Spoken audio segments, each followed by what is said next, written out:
que hay una recaudación brutal, a pesar de que se bajó el IVA del gas y del gas. Nunca vista, absolutamente nunca vista.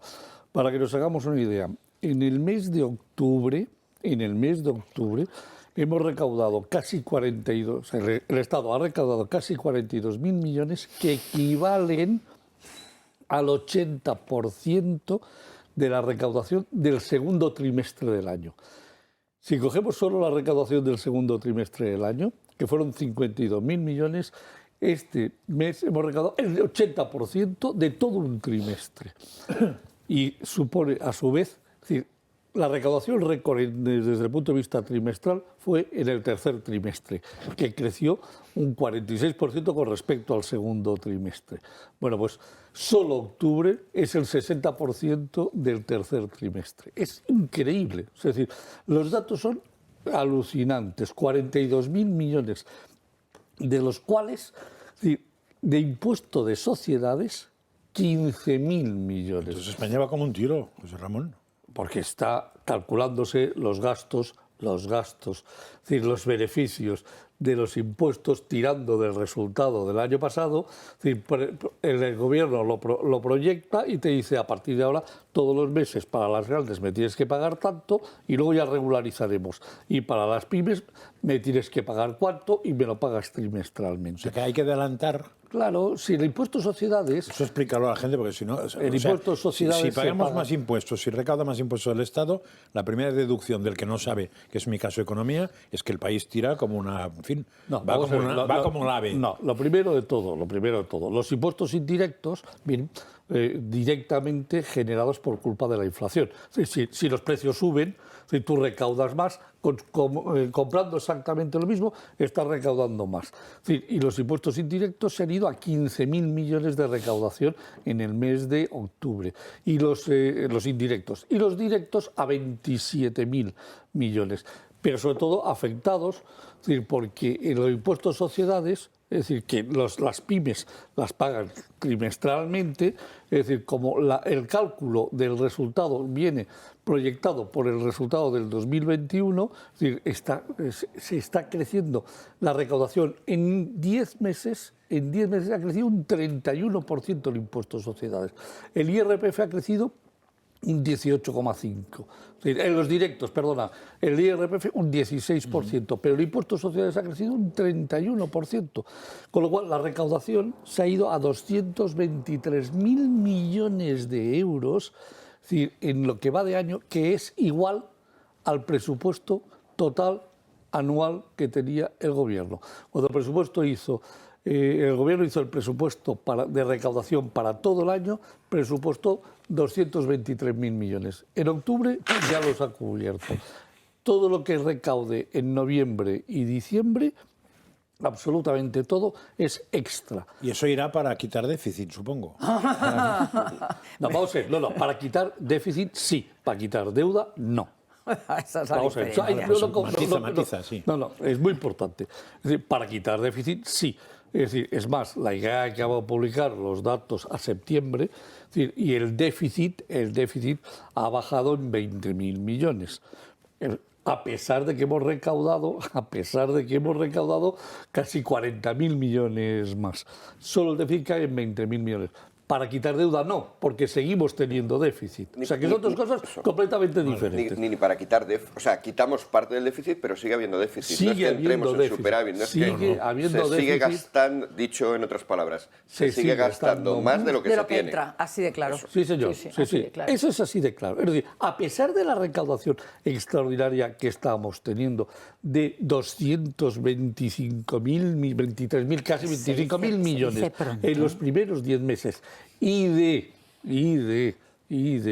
un extraordinario también de recaudación en las cotizaciones sociales, a pesar de que ya se ha parado. Es decir, el incremento de las recaudaciones por cotizaciones sociales a cierre de agosto era casi un 7% más, ahora solo estamos creciendo un 4% más. Es decir, la recaudación ya empieza a notarse, es decir, que hay menos empleo. Aunque digamos la cifra que digamos, la realidad es que el incremento ha ido reduciéndose. Sigue siendo superior al año pasado.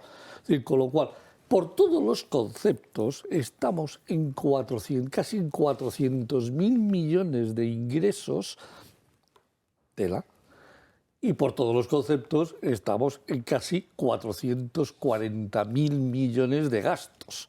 Con lo cual Seguimos estamos en 40.000 millones de déficit, claro, es decir, que necesitan de deuda. ¿Que se ha reducido el déficit? Sí.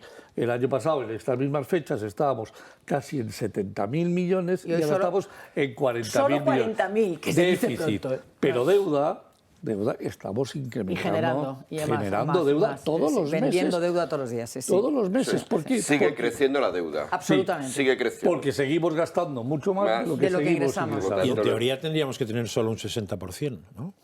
Vamos a ver, si llegásemos al concepto Maastricht, es decir, límite del 13% de déficit, límite y límite de 60% de deuda, ese sería ser nuestra deuda. ¿Estamos en 120 ya o Y no? estamos en un 118. O sea, casi 120. Si dividimos España en dos ya estaría, ¿no? Sí, claro. 60.000 cada uno y ya está.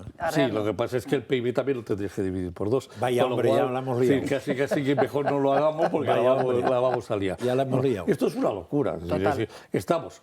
es decir, y además, por la parte de indirectos, no os olvidéis que la parte de indirectos a quien más le afecta no es a los ricos. Para nada, es a la gente humilde. Proporcionalmente. ¿Por qué? Pero a ver, es muy fácil de explicar. ¿Cuánto le cuesta el depósito de la gasolina proporcionalmente a la señora presidenta del Banco Santander o al señor presidente de Bankia? Proporcionalmente a su ingreso, muchísimo porque lo menos paga la que al empresa. señor que gana 1.000 euros o 1.200 o 1.500 euros. ¿A o una un enfermera pensionista. como mi ahijada que vale 1.200, que gana 1.200 euros al mes? ¿O a un médico que está en 1.800?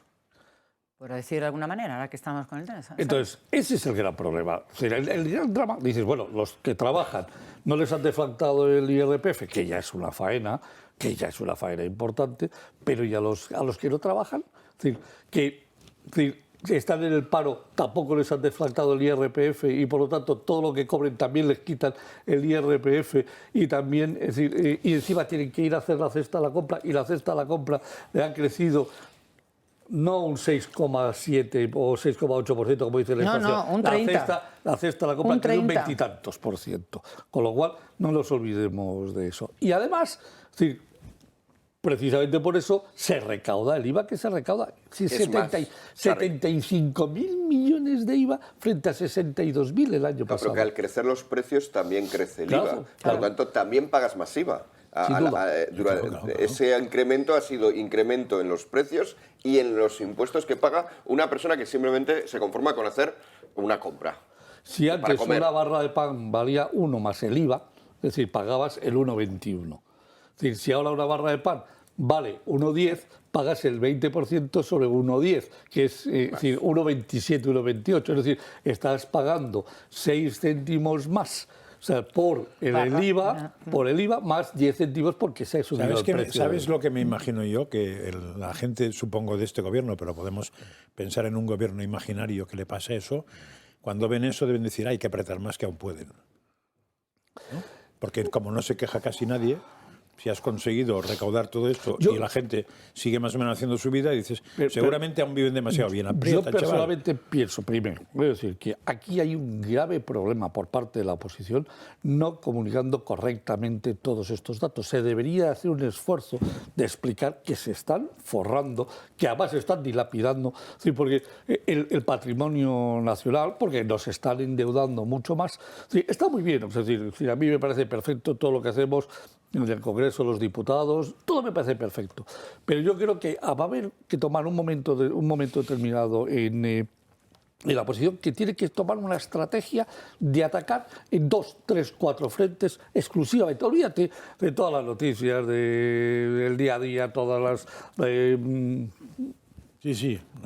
Por ejemplo, la zanahoria que me ponen para que parece piques. muy bien meterse con Marlaska por el tema de Melilla. Me parece perfecto absolutamente todo. Pero o buscamos ya la línea de flotación del gobierno para atacarle y hacerle daño, o si no, tenemos un problema. Podemos llegar, como hablábamos antes, a unas elecciones en las cuales solo se dañen 10 diputados, ¿sí? Y ya veremos, porque como los últimos 6 meses del año que viene este señor esté permanentemente en la palestra y en todos los medios de comunicación, lo mismo, en lugar de 110 saca 130 y ya palía al efecto Podemos y resulta que lo tenemos gobernando otros 4 años y eso sí que ya, nos cargamos el Constitucional, nos cargamos el Supremo, nos cargamos el Consejo General del Poder, nos cargamos el Judicial y eso es el paso siguiente para dominar permanentemente lo que nos da. Es propio y es propio. A ver. Y todo el mundo entiende cuando dice expropiese. Los datos del paro que hemos conocido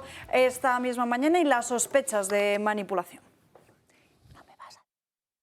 ¿Están los datos del paro en España manipulados? El paro baja en 33.512 personas en noviembre, llegando hasta los 281.380, la cifra más baja desde 2007. Sin embargo, se abre debate sobre las cifras del paro que creen que puedan estar distorsionadas. Los principales economistas del país, junto con FEDEA, que es la Fundación de Estudios de Economía Aplicada, exigen más transparencia al Servicio de Empleo Público Estatal en las últimas estadísticas publicadas tras la reforma laboral. BBVA Research, el Instituto de Estudios Económicos y el Círculo de Empresarios reclaman que faltan explicaciones sobre la situación actual del mercado español, ya que ha habido un creciente avance en el número de fijos discontinuos. Entre enero y octubre se han registrado casi 2 millones de contratos de este tipo y se ha multiplicado por 8 su volumen con respecto antes de la pandemia. Sin embargo, el número de afiliados a la Seguridad Social con este tipo de contratos no ha crecido tanto. La razón es que esos trabajadores, cuando pasan a la inactividad, no cotizan a la Seguridad Social y, por tanto, no figuran en el registro de parados, sino que se les considera como demandantes de empleo ocupado. De esta forma, los expertos han detectado que hay una alteración entre los indicadores de empleo y los de crecimiento económico como el PIB. Además, FEDEA afirma que las situaciones de inactividad se han doblado frente a los datos registrados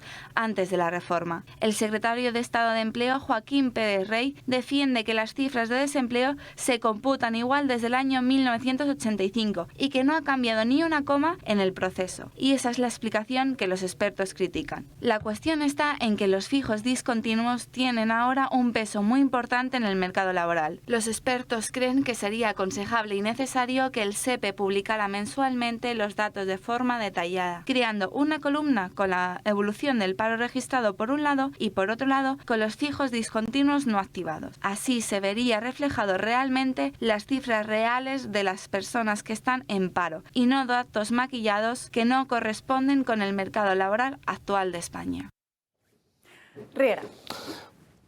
Yo creo que se ha explicado correctamente, lo hemos estado hablando al principio, y es más, es tan claro como que FEDEA tiene razón, que sigue el SEPE sin publicar los datos de los trabajadores, es decir, la estadística, es decir, ellos publican varias estadísticas y entre una de ellas publican la de los contratos laborales, es decir, cómo están distribuidos los que están en paro y los que no están en paro. Entonces, esa estadística no ha aparecido todavía, con lo cual no podemos saber de verdad el hecho de cuántos parados hay. He estado viendo las estadísticas mientras, a ratos aquí parados, aquí mientras estábamos con otras cosas, y efectivamente ha ido creciendo a lo largo desde julio hasta aquí, es decir, los parados, o sea, esas personas que FEDEA considera que están efectivamente en paro efectivo, han pasado de 220.000 a 440.000 en el mes de octubre. No sé la cifra de noviembre porque no está disponible, pero han ido creciendo en más de 200.000 en los últimos agosto, septiembre y octubre. Es decir, nos han ocultado 200 y pico mil parados de verdad, es decir, en las estadísticas de los últimos 3 meses.